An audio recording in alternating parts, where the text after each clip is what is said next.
Hello, everybody. Welcome back to the book we're reading of Dirt by Denise Gosliner Orenstien. We are now on part 1. The Beast Befriends Me. We're on page 11. Skipping school is all that it's cracked up to be. No kidding. Every child should experience it. I highly recommend playing hooky. Since Monday was a holiday, my suspension began on Tuesday, giving me a full 3 days of official freedom. These days went by quickly as I spent the mornings happily digging for coins in my backyard pond. Once I found $3 in quarters in that same spot, but that was a whole year ago when I was 10. This time I didn't have much luck, only discovering 1 nickel and 2 pennies. This didn't dampen my spirits one bit, however, and I enjoyed my afternoons of freedom watching the same frog jump into our mossy pond, pop up, and then dive all over again. Maybe it wasn't the exact same frog after all. By Thursday morning, my first day of actual delinquency, I was ready for a real adventure. And adventure is exactly what I found. It started with an early fall pumpkin that I had rolled home from the side of the road. It was easy to find pumpkins and squashes in the fall, often pockmarked and oddly shaped, abandoned on the edges of fields. My father said it was a particularly early pumpkin harvest that year, and that many of them wouldn't last until Halloween. I didn't care. Halloween was a dumb holiday anyway, and we had to turn off all our lights in the little crooked house each year since we never had any candy to give out. And I'd always have to keep an eye out for signs of stupid trickery. It can be exhausting to be on guard all night. The pumpkin in question was badly bruised and clearly abandoned for some caring individual to take. Without a second thought, I claimed it as my own. In any case, I was minding my own business, sitting on my front steps, whiling away the afternoon by listening to the trees as they began to lose their first leaves.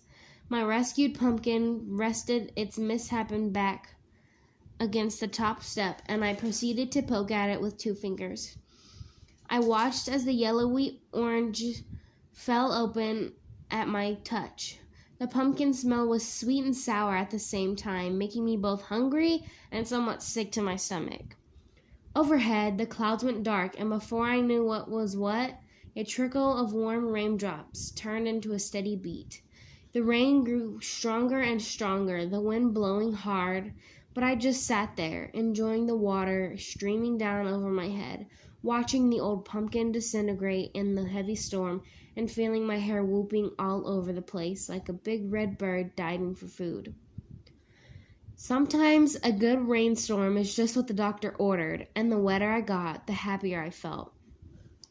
After all, the kids at Robert Frost were probably in stuffy math class right then, chewing on their stumpy pencils and trying to cheat off each other's papers. Who needed that? Rain poured over my shoulders and my face. When I tried to open my eyes wide, all I could see were faint shapes. Pumpkin shapes, house shapes, tall, wide pine trees, and then the shape of something else. Something furry and wide. Something coming close, then closer. I closed my eyes tight and opened them again. I wiped my face with my sleeve and then wiped it all over again. The shape startled, then stilled. I was still too. I thought I might be dreaming. Of course, I wasn't dreaming at all, but simply coming face to face with the Shetland pony from up the road. I'd seen him a few times before when he'd wandered the outskirts of Miss Enid's farm and had made note of his peculiarly round shape. The pony approached me slowly, closer and closer, until I could see the sopping bundle of gleaming whiskers on his long snout. He stared at me, and I stared back. His coat was long and shaggy, its soft growth coming in with the onset of fall. I knew that pony didn't have a name because old Miss Enid told me so. Miss Enid was the mean farmer lady who lived up the road from us and hissed at anyone who crossed her path. She told me that her pony Beast had been given to her by a family that moved away. She told me that the Beast ate everything in his line of sight, including her reading glasses, newspapers, and trash. Vegetables and flowers from her garden, a pitcher of iced tea left out on the front porch, part of the plastic pitcher included, Scotch tape, wrapping paper, cardboard boxes, and the rims of rubber boots. A wooden sign advertising mums for sale. Mums, too. She said the Beast was evil and she had tried to sell him but to no avail. Apparently, no one was interested in buying an evil pony Beast. So there I was, drowning in the pouring rain, face to face with the Beast himself, eye to eye with the bushy monster. And when I say eye to eye, I mean eyes to eye. Even through the sheets of rain, I could see that the Beast had only one eye. I had never noticed this before, since we had never been in such close contact, but it was definitely clear. Old Miss Enid's pony Beast had only a single eye, like the Cyclops from Crete. The massive creature stood before me, drenched, his mane soaking, one wide eye winking, the other gone. Who knew if this monster bit or kicked or stampeded? I shivered and leaned away. The Beast stepped forward, swung his dripping head, then pounced on the pumpkin.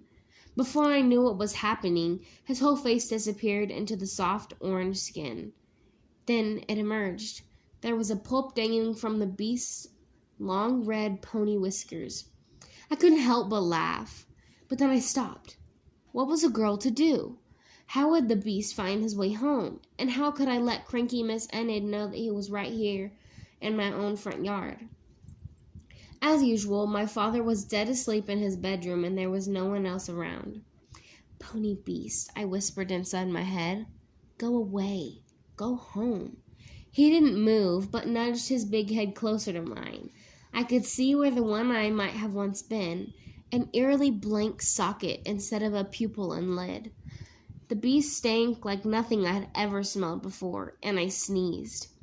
I stood up and the rain started to weaken like a giant faucet were slowly being turned off from above. Then the Beast snorted and shook out his wet mane, spraying me with rainwater and pellets of pumpkin peel. Gross. Get, I thought, trying to stare him down. Get. And what do you know? The Beast looked right at me as if he understood. For a short moment, he nibbled at the nasty pumpkin remains with his lumpy lips and then turned his big self right around.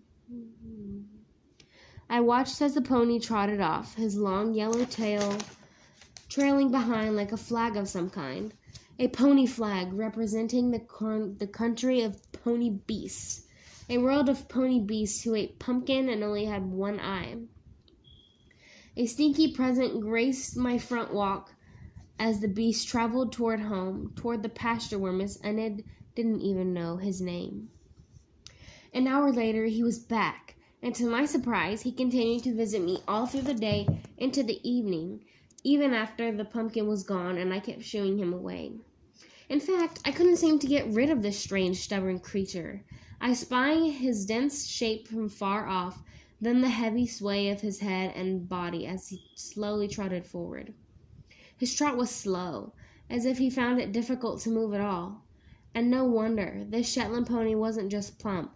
He was most definitely obese.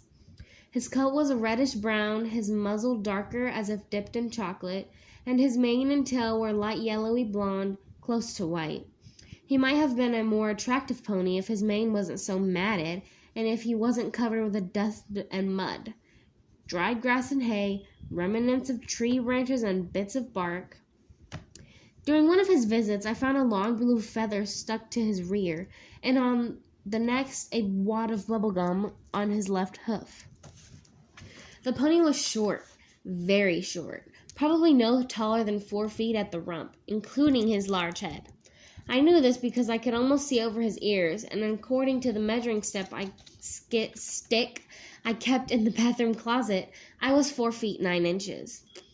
Of course, it was sometime last year when I most recently measured myself. There was no telling what my height really was. I hadn't weighed myself for an even longer time. Not since the school nurse completed my health chart in 3rd grade. Too thin, she muttered to herself as I stepped off the scale. What have you been eating anyway? Bread and water? Actually, I had been eating bread and water and was steamed that the nurse hit the nail on the head. My father brought home long packages of spongy white bread wrapped in cellophane, printed with a red and blue balloon pattern. The bread was so soft that I could mash it up into a kind of clay with bits of soft apple pulp and then roll it into small spongy balls. It tasted particularly good, all scrunched up like this, with a large glass or two of water. The bread balls filled up my belly so I wouldn't wake up hungry in the middle of the night. The pony, however, had apparently eaten more than just bread. He was almost as round as he was tall, his enormous stomach sagging pitifully toward the ground. Shetland ponies have a tendency toward lameness from overeating. I remembered reading in a textbook last year. During the stupid Know Your Animal Friends unit at school, and it is essential that their weight be managed when not living in the wild. If not, they will quickly become dangerously overweight. It became immediately clear that the textbook was correct. The Shetland pony that kept on appearing at my door didn't seem to care what he gobbled up, but he would inhale everything in his path, including the sneaker that I'd left outside to dry after the rain, and the stick of juicy fruit I'd been saving for later. And so I could see from the get-go that Miss Enid was right about one thing. The pony beast was definitely devilish. Alright, that's it for that part. Thank you for listening, and the next part will be coming up soon. Thanks for watching, or listening, actually. Bye.